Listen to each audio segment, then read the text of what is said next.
and they don't care. They if it's go around going the to bush. landfill.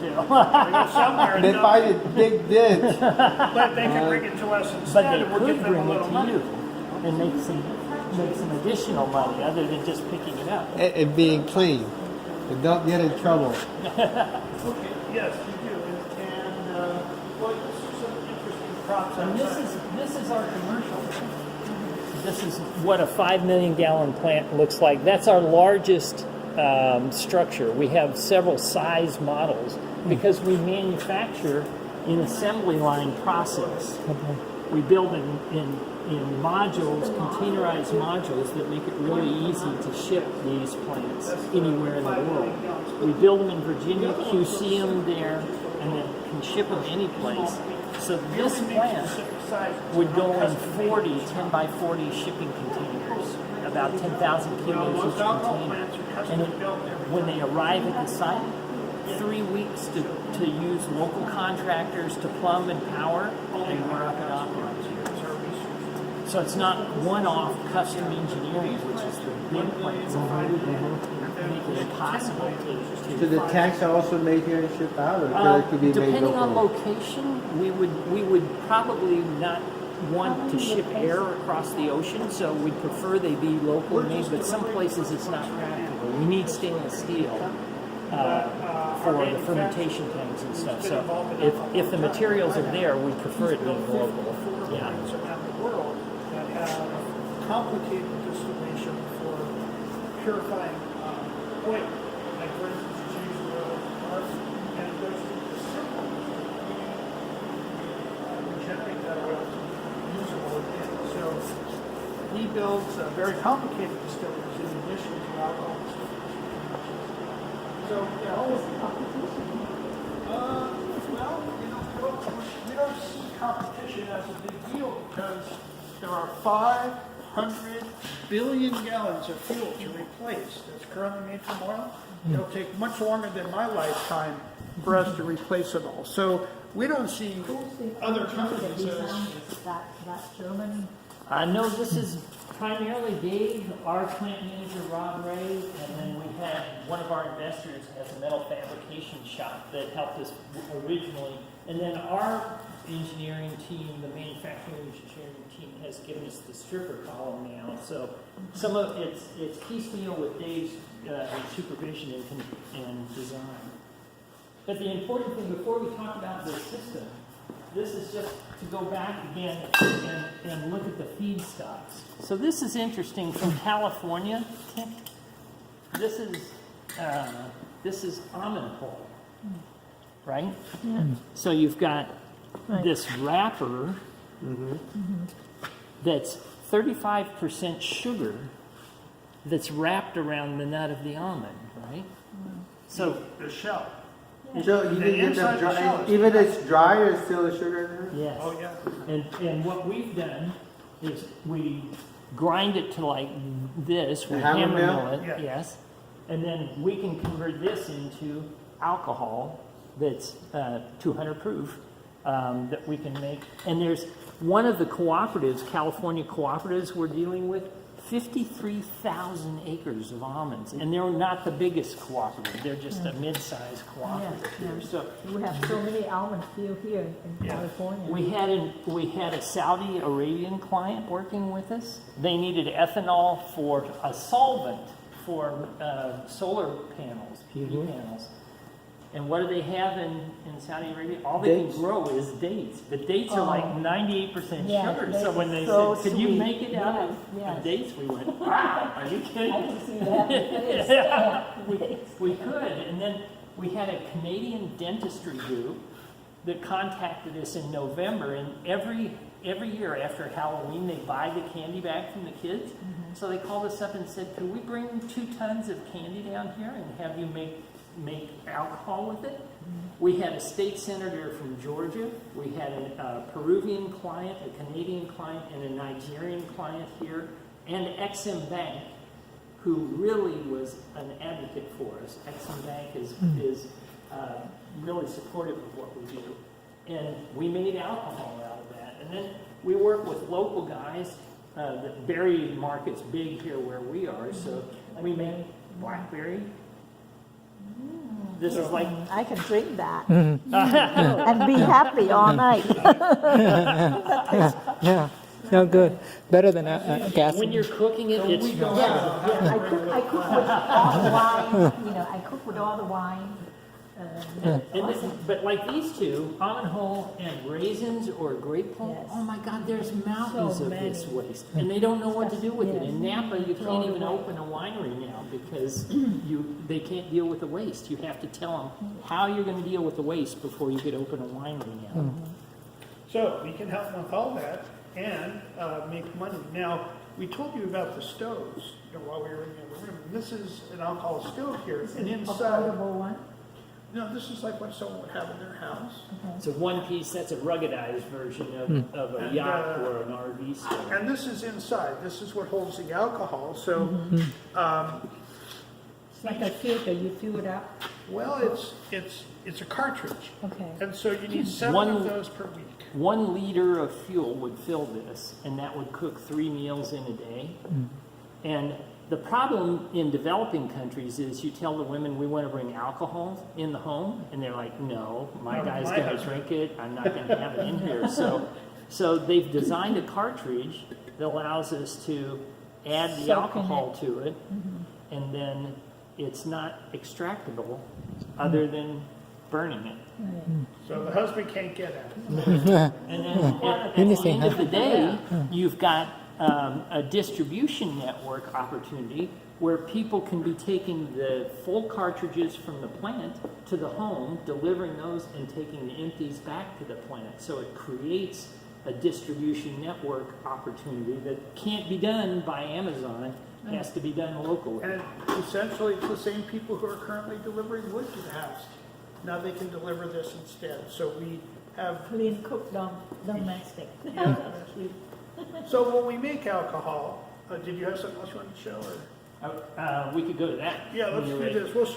We'll show you something else about the burning of This alcohol. is and then I'll this tell you is how this- 200 proof alcohol that we've made off of our simple Well, system. when you say 200 proof to a distiller, that's Okay.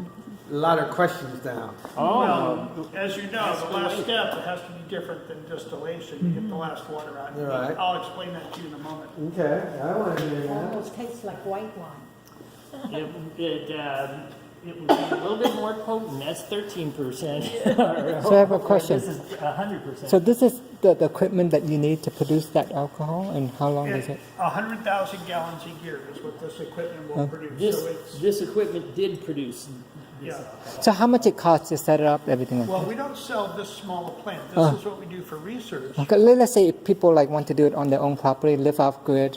Well, my book tells you how to make your own small distillery. Oh, okay. How to do it yourself. Oh, okay. But for commercial purposes, which is why we build distilleries, we start at about 1 million gallons per year. This is only 100,000 gallons per year. How much it costs to produce it? Like this, what would be like for a personal house? Or? And the trouble is that you get to a point where it doesn't get much cheaper as you go smaller. Okay. You know, the control system, fixed price, the boilers are fixed price. You know. So you can't get this size cheap enough to be worthwhile. Okay. And so how much energy it costs, like PG&E bill?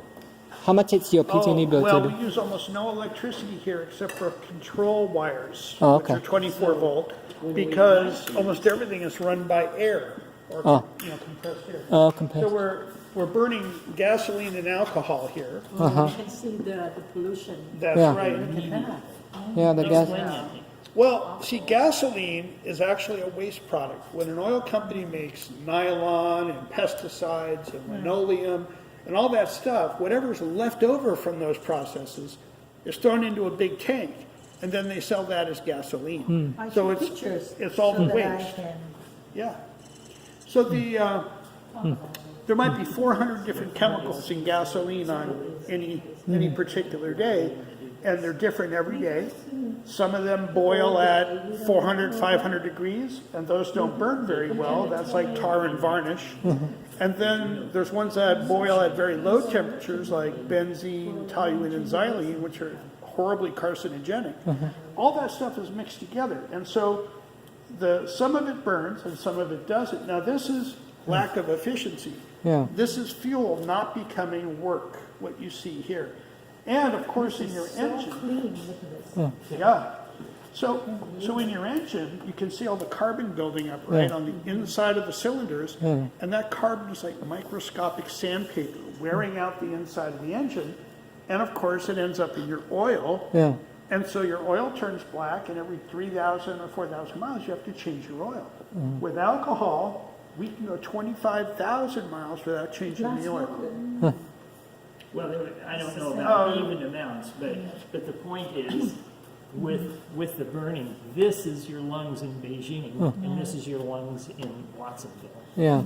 So there's a lot of reasons why, even if there was more gasoline in the world, it's not a good idea to burn it. Yeah. You know, so Pollution for, Yeah. and this makes all the difference in the world in that woman's house.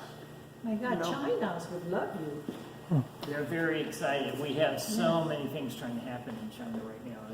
But you want to be really cautious because we had a guy come here who has province to manufacture and produce ethanol in 3 provinces in China. He built a 25 million gallon plant, but he came here because he wanted Dave's help. He said, you know, I can't get this to produce better than 182 proof.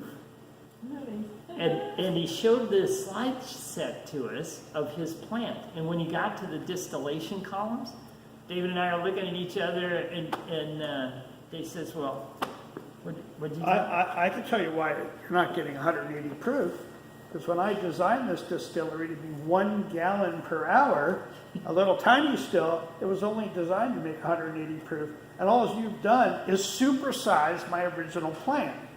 He goes, oh, well, I want to buy one of your plants now. And we go, that's why we won't sell you one. So It's a very Well, make tricky sure when market you over go there. there, you come back, because the price for a 1 million gallon is... Typically, you'd be looking somewhere between maybe 6 million without site development. This is just the equipment. You're looking at maybe $6 million at the low end to $20 million at the high end. So you sold already and you produce profit from it? Like how much That's what profit? we're doing right now. Right is now. selling the system. So we've got Canadian companies, we've got South African and African companies. So over the next 4 months, and they'll 2 be writing projects checks. here in the States where we want to be selling them. Have you sold actually like contract that you actually got the money yet, or like No, how no, long no, did it that's take? what we're Not waiting yet. for. Oh, That's why we still want investors. Okay. Yeah. Once we have contracts where the money gets delivered, we don't need We don't investors need it anymore. because we're running out of We'll money. just- don't be quick to say no. But the banks will say yes and just lend us money once we have revenue. Okay. So how does this work? Well, we put the raw material in this tank first, and it could be molasses, it could be fruit pulp, it could be almond hulls, and we cook it up with water and steam. That's Isn't that combination? anything. Okay. We try to do one thing at a time, but we can mix things. So we cook it, and then that sterilizes it because we want, as you know, we want to make sure that the yeast have a good head start on any bacteria. So we make sure that it's all pretty sterile. And in the process of cooking, we also adjust the acidity or alkalinity so that it's ideal for yeast. And we also put in nutrients for the yeast, and we do a few other things. Enzymes break things down. Once that's all ready to go for the yeast to eat it, we pump it over into these tanks. These are the fermenting tanks. Now, in there, we also add the yeast. And so when you buy a plant from us, you know, you're going to get a piece of machinery like this that allows you to make your own yeast. You don't have to buy it from us, you know, so you don't get stuck with that cost. So anyway, the yeast eat sugar, and they breathe out carbon dioxide, and they make the alcohol. So for every pound of alcohol we make, we also get 1 pound of carbon dioxide. So it's half-half. Now, the pipes up top are from carbon dioxide. The carbon dioxide gas leaves the tank and goes out those pipes, and outside we collect it, we compress it, and we store it in the tank. And we can use that carbon dioxide in our greenhouses to triple the amount of food per square foot. And it's food grade CO2. Food grade CO2. So we're not talking industrial, so we can sell it to silicon. No, wait, we don't know how to spell So that. you have to filter it? You sell it filtered? No, not filtered, but we do have to do some compression technology with it to collect and. And alcohol in it, just like a bottle of wine. Okay? So now the CO2 stops because they're too drunk and they go to sleep. So now you pump the liquid from in there into the distillery, which is steam powered. And the first part of the distillation separates the solids from the liquids because there'll be solids in it. And also the vapor that leaves the top of this column is 50% alcohol, 50% water. So vapor goes up, the water and solids go down, and that goes out to a holding tank, which we'll show you outside what we do with the waste. I'm sorry, the surplus liquid. So the vapor goes over to the next column, where it goes all the way up to 192 proof. And when it gets to the top of that, it can't get any purer because alcohol and water like each other too much.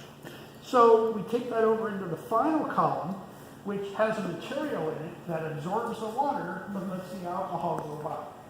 And so that gives us 200 proof alcohol. Now we have licenses on several bits of technology throughout this process, and then things we've developed that we're going to file patents on. So in chemical engineering, all the secrets are inside the pipe. You know, otherwise it just looks like big pipes, but there's a lot of things going on inside.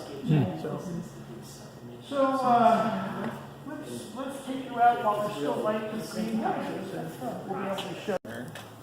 That blows, that heats air, right? So it normally would run on kerosene. So up here we have a jug of kerosene, but we also have a jug of ethanol. And in the same motor, we can run kerosene, which runs orange, black, stinks.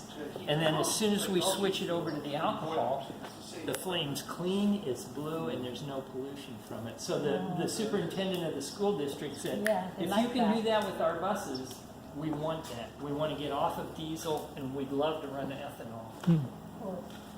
So since we're running out of light, I want to show you the Yeah. greenhouses. And we'll be back.